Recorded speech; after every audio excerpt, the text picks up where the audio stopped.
there we go. I'm Pearl. I'm Abraham. We work at a consultancy in Madison, Wisconsin, and we are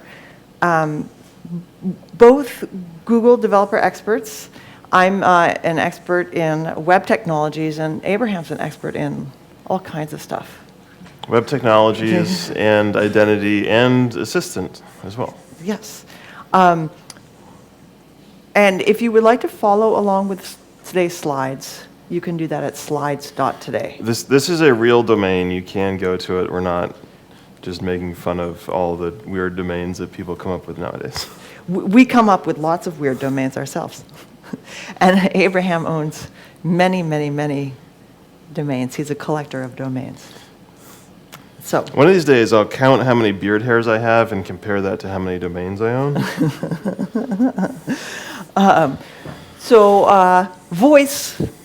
Voice is the new platform. Or maybe AI. AI is the new platform. I don't know. The new platform changes every day. I forget what we're on now. But there was an article in The Economist not that long ago that declared that voice was the new platform. So voice is definitely emerging as an important platform. Siri and Alexa and the Google Assistant have become parts of our daily lives. How many of you are close friends with one of these kind? A few, yeah. Okay, yeah. I use a Google Home all the time to play music in my apartment. I use it for You play smooth jazz. very little else. So, Actions on Google is Google's API for writing apps for the Google Assistant. So, and that's what we will talk about today. We made an app for the Google Assistant, for the Google Home, called Movie Maven. And we're going to start, and today we'll share some of the things that we learned from creating this app. And we're going to start with a little demo. Okay, Google. Let me talk to Movie Maven. Sorry, I don't understand. This has never actually gone smoothly, but we... I forgot a step, sorry. Okay. Do, do, do, do, do, do, do. Oh, yeah. Hey, Google, play hold music. Okay, here's the song Hold On. Playing from your Google Play Music library. Hey, Google, stop. Hey, Google, let me talk to Movie Maven. My apologies. I don't understand. I tried. This was right before we came in here. This was working. And it shall work again in just a moment. The testing, the in-development testing strategy in Google Home is that you have to publish a test version and then it works for a limited amount of time. And I always forget to refresh that. Hey Google, let me talk to Movie Maven. Okay, here's the test version of Movie Maven. Hi, I'm Movie Maven. Let's find a movie. What genre? How about comedy? I heard Back to the Future was pretty good. How about another movie? Sure, let's try another one. Movie Maven isn't responding right now. Try again soon. Well, You get the idea. and we would have demonstrated that we can ask for a different genre, that the Movie Maven knows what the last genre we asked for is, so that it can tell us, it can give us another suggestion, or we can switch genre mid-conversation, and that works fine too. So, that was our thrilling demonstration. So we are used to writing apps for the eye. We're writing visual apps, and designing a UI for the voice is a pretty a pretty different problem. And we don't have a ton of great models for this. We certainly know how not to design a UI for the voice. We've all had the horrible phone tree experience of being forced to press 1 for...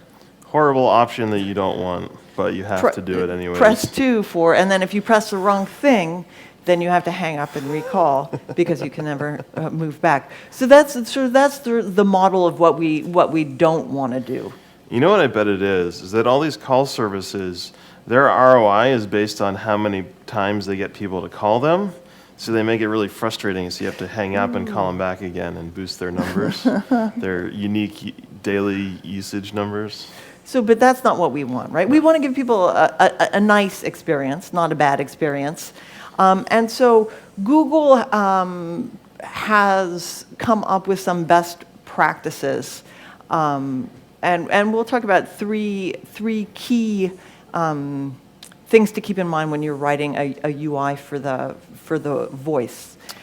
And one of those is being cooperative, and that's like a user knows what they want to do, and when they say that, you should just kind of be able to try to deliver what they want. It's not like, there's a 12-step form, and if they have to fill out the first page and the second page and the third page and the fourth page, you want them to be able to say explicitly what they want and just perform on that. So what that means operationally is to be able to respond to multiple different kinds of inputs. It's important that you don't require the user to say one very specific thing. It's the opposite. You want to not be like the phone tree and just give limited options, but be able to be flexible, be able to respond to any number of things that the user might say. And there is an added difficulty in that users are constantly coming up with new ways of interacting with your app that you haven't thought of. And the good thing is we'll show you how you can work with that and improve as you're going along in a few minutes. Machine learning. So second, you want to tell your user, or you want your app to let your user know that it's listening. So if your user asks for something, like asks for a sci-fi movie suggestion, you don't want to just wait until you make your API call to get the suggestion and then give the answer. You want to acknowledge in some way or another that your request has been heard. So you can do that just by saying, okay, or sure, or something like that. But you can also repeat back to the user what they have said. Especially if it's something important. If you are building an app where they can pay their utilities for where they're living, if they say, pay my water bill, you want to make sure that the app responds, okay, we're paying X amount of dollars for your water bill. And that gives confidence to the user that they're actually paying that specific amount to that specific thing, and not they're paying $35 to Netflix because the app misheard them. And you might even want to ask for a confirmation. Okay, I'm about to pay Netflix $35. Is that right? That's a bunch of Netflix subscriptions right there. Well, I don't know.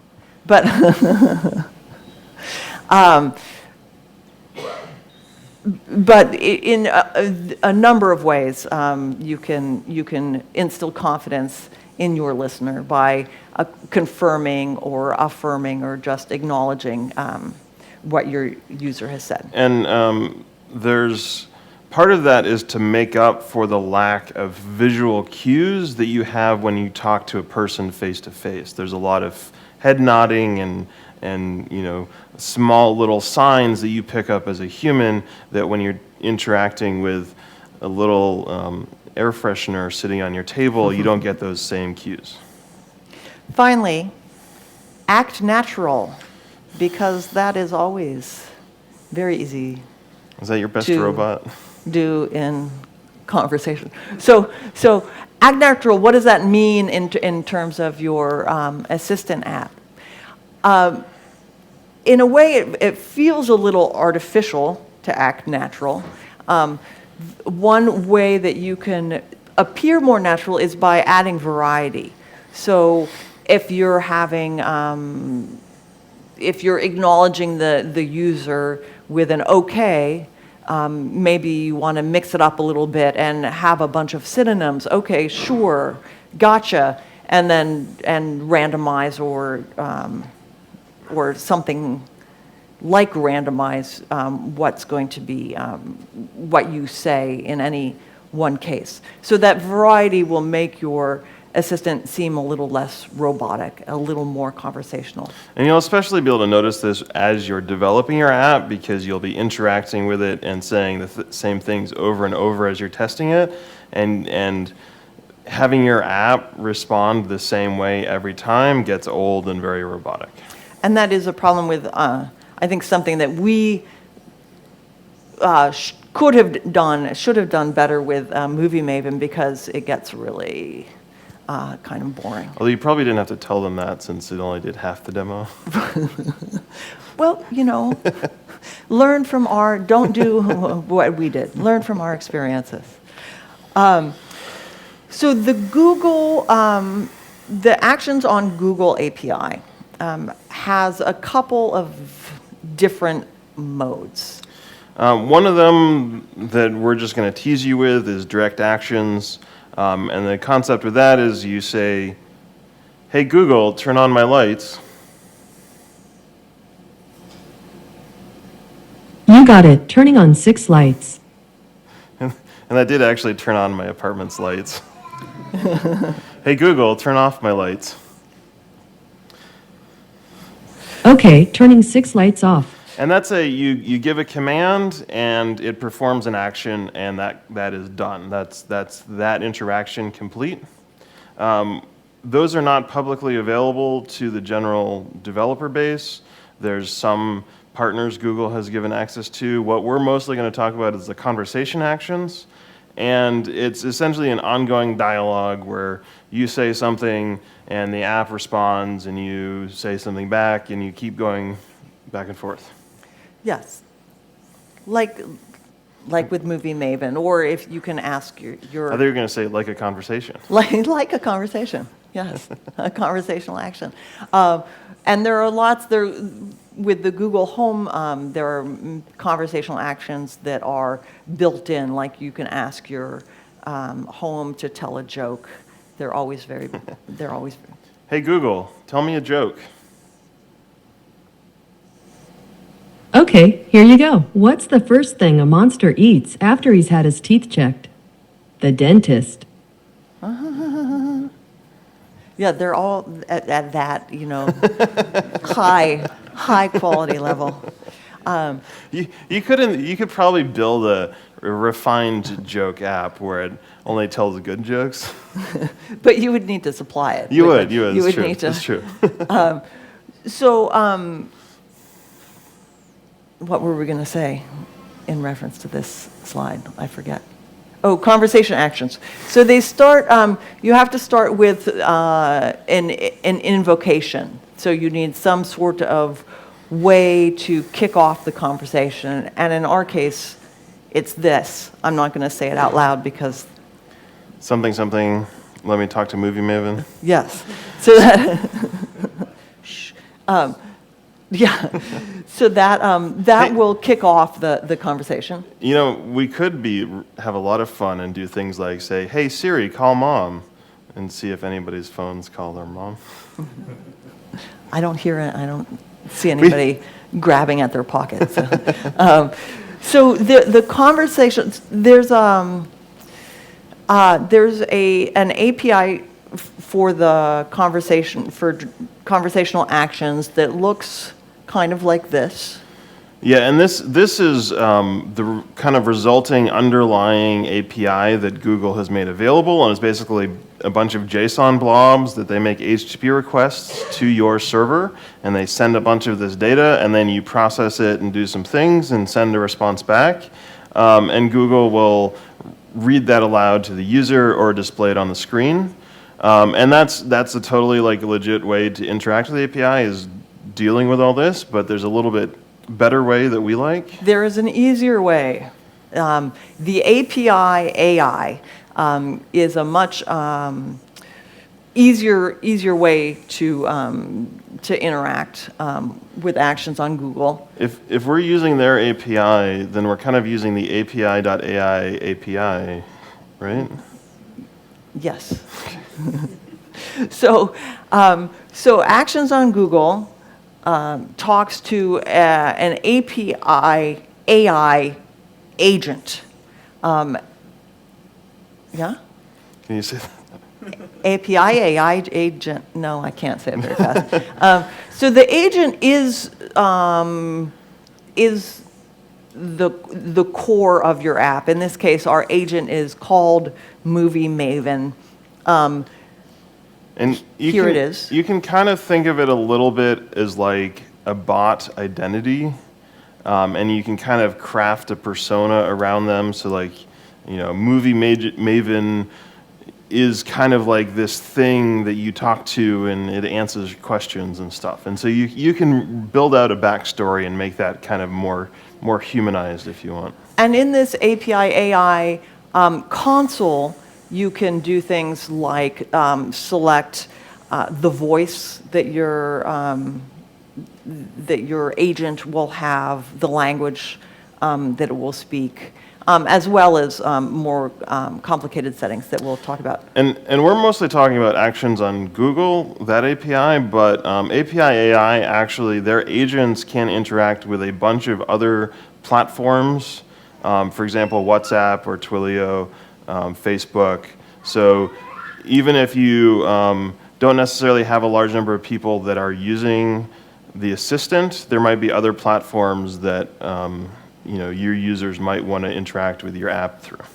But there's the assistant, Actions on Google and the API.AI are very seamlessly combined. So it's an easy to use them together.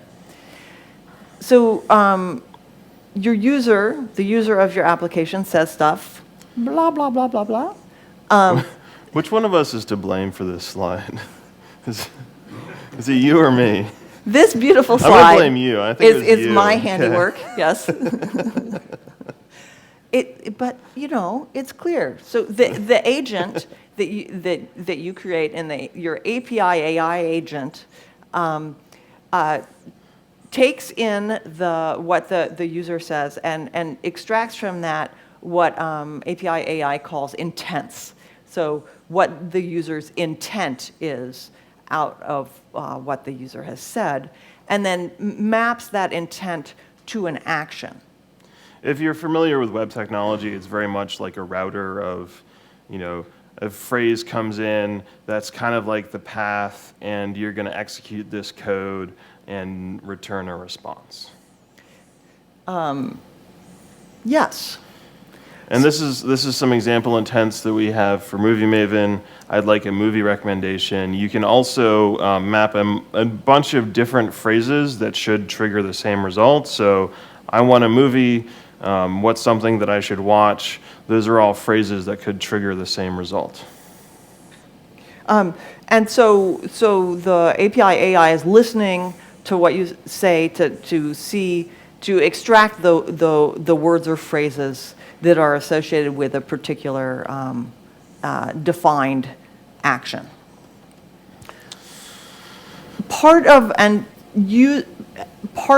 your intent can involve what's called entities, which are categories, defined categories that have a list of options. So in our case, genre is an entity. So the API.AI learns that words that appear in these types of locations, these types of phrases, are genres, and it knows what to do. It knows to recognize a genre word, even though you don't necessarily train it on every single genre word, but it knows to recognize a genre word from the context, and then knows what to do with a genre intent. And you can build these entities using any list of things you want.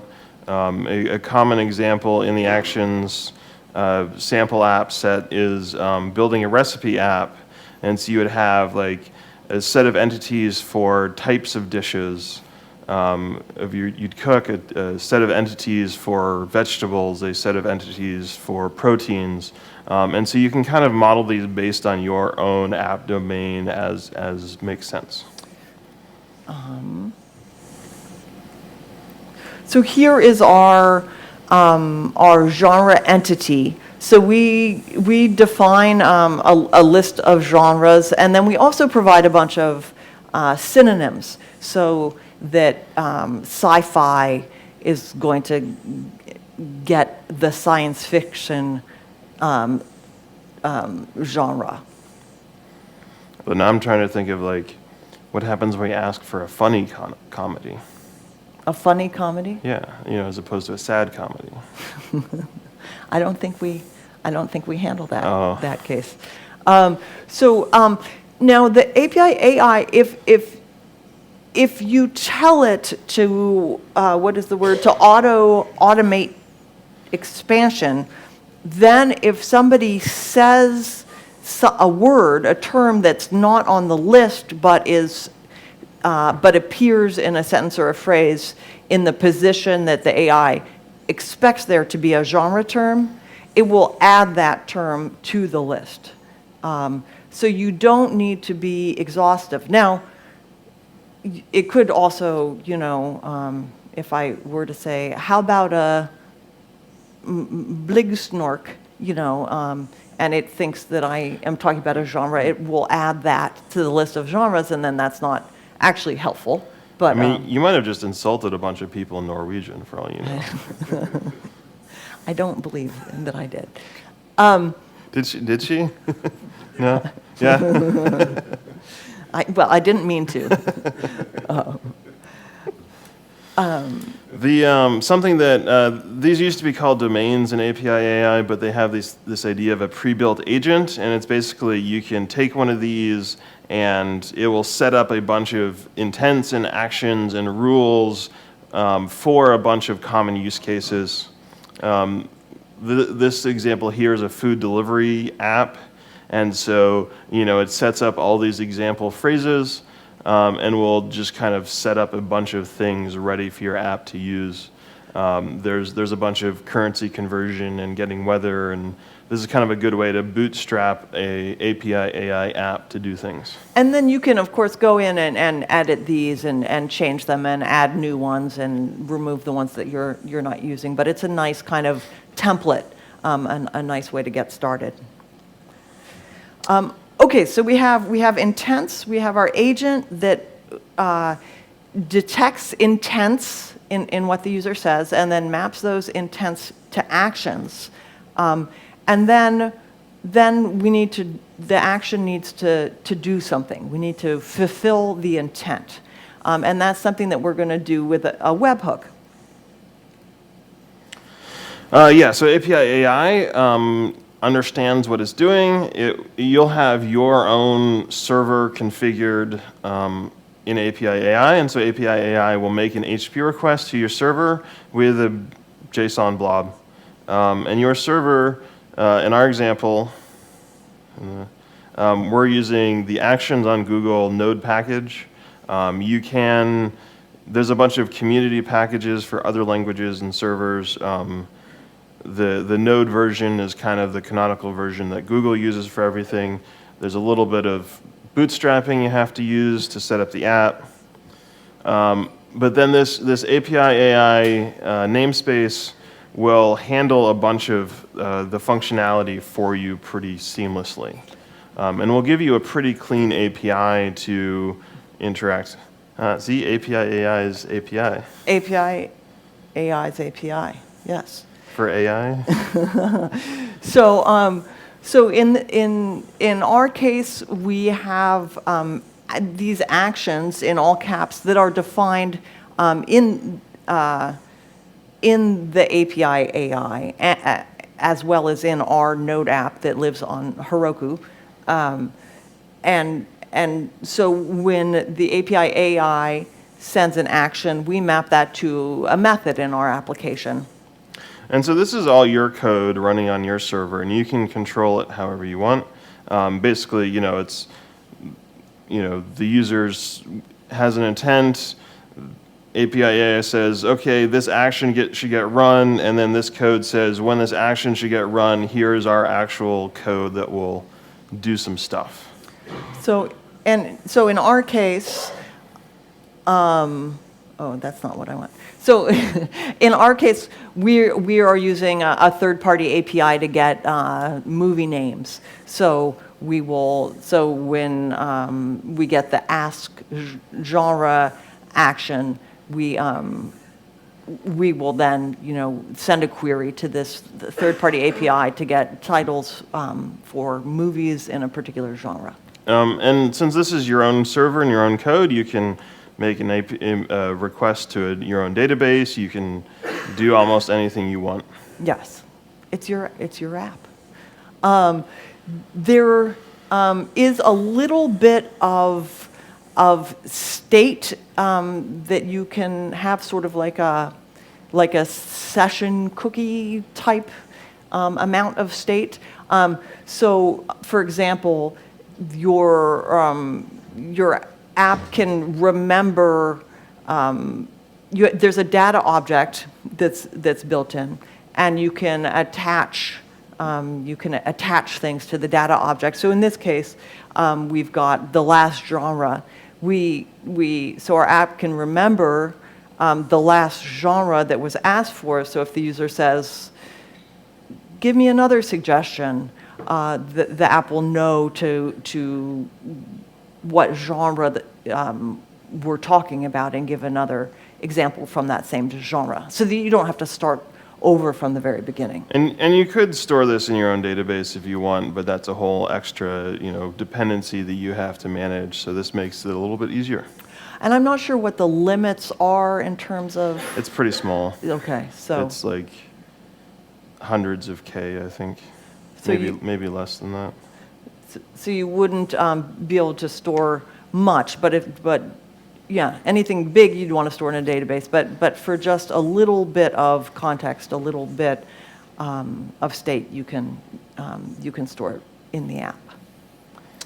And so then your app has gone off and done whatever business logic it needs to do. It's figured out how to respond to what things to do, and now you need to actually respond to Google so that Google can respond to the user, or respond to API.AI so it can respond to Google so Google can respond to the user. There's so many layers. So many layers. And there are some built-in methods for this. Ask and tell. Ask is expecting a response from the user, so that's often what you'll use in an ongoing conversation. Tell is sort of concludes the conversation and is not waiting for an answer from the user. Once you use tell, your response will get read to the user, and then the assistant will stop listening for responses. So if the user wants to do something else, they have to do the entire invocation cycle again of saying keyword Google, blah, let me talk to so and so. So yes, yeah, you'll want to use that less frequently, unless you really want to annoy your user and make them start over and over. In which case, that's fine. And then you can come up with a super long name that it takes them 5 minutes to say. So you can instruct the assistant not only what to say, but how to say it. So in the previous slide, the examples were just text, and Google would read that to the user or display it in the UI. And with this, you can make it much more interesting. So you can use SSML, which stands for? Speech Synthesis Markup Language. Yes.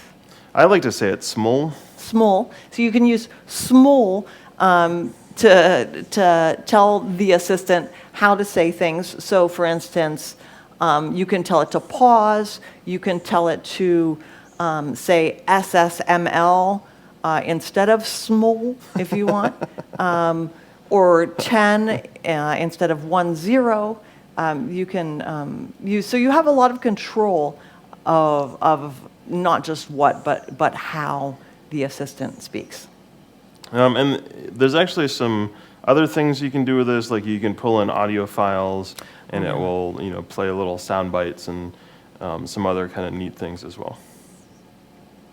So now you've got your, So cute. isn't it cute? So I take responsibility for this slide as well as the ugly one. So now you've got your flow, you've got your API.AI, you've got your app, everything is communicating. Now you need to test and train your bot and make sure that it actually works and is able to learn in the way that you need and want it to learn. And both API.AI and the actions on Google have some really good tools for training and testing. One of the key parts about machine learning is that you're constantly running into new things that users are trying to get your app to do, and you're constantly trying to improve your machine learning so that it responds to users better. And one of the ways that API.AI supports you in this is that they have these unmatched requests, and it's essentially, if we did Movie Maven, I want to watch something now, and it had never heard that phrase before, it doesn't know what to do with it. And so it'll put this into an unmatched bucket, and then we can go in later and say, oh, when a user says this, match it to this existing action that we have. And we have, you build in some error handling so that you give your agent something to say when it runs into something that it doesn't understand. It's a voice-based 404. Yes, yes. But then you do have access to this bucket of unhandled things so that you can always be tweaking and training your app to be able to handle more of what users say. And the nice thing is that as you add more and more of these, API.AI will use that to train its model and will understand more things the user says that aren't necessarily explicitly listed. Isn't that cool? I think that's really neat. Neat. Neat. If you're interested in kind of the basics of machine learning, Google just published a sample machine learning example website where it has a video camera and you can put stuff in it and train 3 simple models. And they just published it a couple days ago, so you can probably find it pretty easily. Yeah, it's very cool. So Actions on Google also has a testing interface that you can use for testing your agent. Did you want to say more about that? You can test your agent with the testing agent console. Yes. It's a great contribution, isn't it? You also. But that's no replacement for real hardware. So yes, you will also need to test on the real hardware, which doesn't always work right, as you have seen today. And you can, so as Abraham mentioned, you can, before your agent is made public, you can publish the test version locally on your device so that you can talk to it and test it, and just use it as a friend if you're lonely. So maybe, I don't know. Yeah, why not? Yeah, why Sure. not? So language support is coming and is expanding. Right now, there's just brand new news about this. What's about the language support, right? Until recently, so it'll work in any country, but it only supports specific languages. And so devices that are set previously to an English language. The users could use the assistant and could interact with apps. Announced yesterday, they're rolling out developer support for German, French, Japanese, and Korean. So you can start building apps in those languages now, and they haven't announced yet when users will actually be able to use those languages, but they are continuing to develop language support. So we're expecting to see, this list of supported languages expand, but it's not there yet. So to distribute your agent,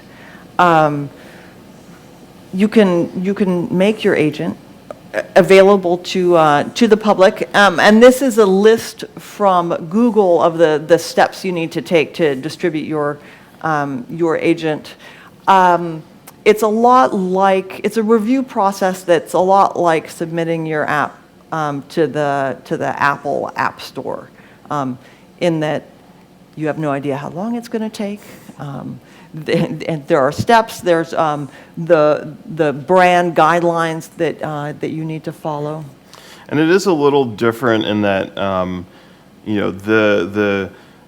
the key phrase or the key name that gets users access to your app, they have to be unique. They have to be parsable. They can't really be trademarked by other companies.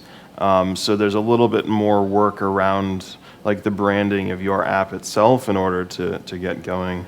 Ooh, and pro tip, you can register a name even before you, well, I shouldn't tell you this, because I should do a land grab and get all the names and then sell them. So, but if Coming soon to Pearl's Actions on Google Namespace Emporium and Boutique. But you can try to reserve a name before you have your app finished. So presumably for. Although really for you brands. should just build your app and then you won't have a problem. Yes, yeah. So do that. So never mind. Scratch that tip. This is a kind of a sample of what that process goes through of preparing your agent for submission to the App Store. It's pretty simple steps. They will walk you through it of, this is what your name will be, this is some sample pronunciations of it, this is, how users will use it, and that sort of stuff. Some permission things you can add, logos, the usual jazz. So where to next? This has been a brief overview of the steps involved of creating an app for the Google Assistant. And again, on the home, but there are other places that you can, other devices that you can write Assistant apps. Recently, they announced that you can start getting Assistant on headphones and TVs. Those are kind of new spaces. So yeah, lots of cool things. And it's still a very new area, so there's a lot of opportunity for creating, for invention, for creating new things. One of the things you can do is they recently launched templates, and these are essentially basically fully complete sample apps that you can just take and start playing with and have fun. The trivia, personality, flashcards are kind of their example apps, but it's good to kind of, you don't have to build something from the ground up. Yes. Oh, and another new thing just announced yesterday is apps for families, which is. I think of it similar to YouTube for kids, where it's stuff that's just kind of targeted more for a family-friendly audience. And they have engineered the assistant to be better at understanding children's voices and children's speak. So that's which is, I think, a neat, which is something that I can't understand at all. So you can actually build an assistant app to be a translator for kids. Yeah, exactly. What's that? With the new Google Docs, right? Yes, yes. That will finish. Yeah, exactly. Oh, that would be so helpful. Although I don't know if you want to buy a bunch of $150 headphones for your kids. No, just for me. Oh, Yeah. okay. There's also a new transactions API that lets you get money. With the transactions API, you can literally, next slide. Oh, you can literally Profit. profit. So, Okay, Google. Tell the awesome presenter to finish up. Sure, let's get the test version of Awesome Presenter. You can view these resources by going to slides.today. We are from Bendyworks if you need any help making your actions on Google App. Thank you for coming to Mobile Era, and please let us know if you have any questions. So thank you. thank you.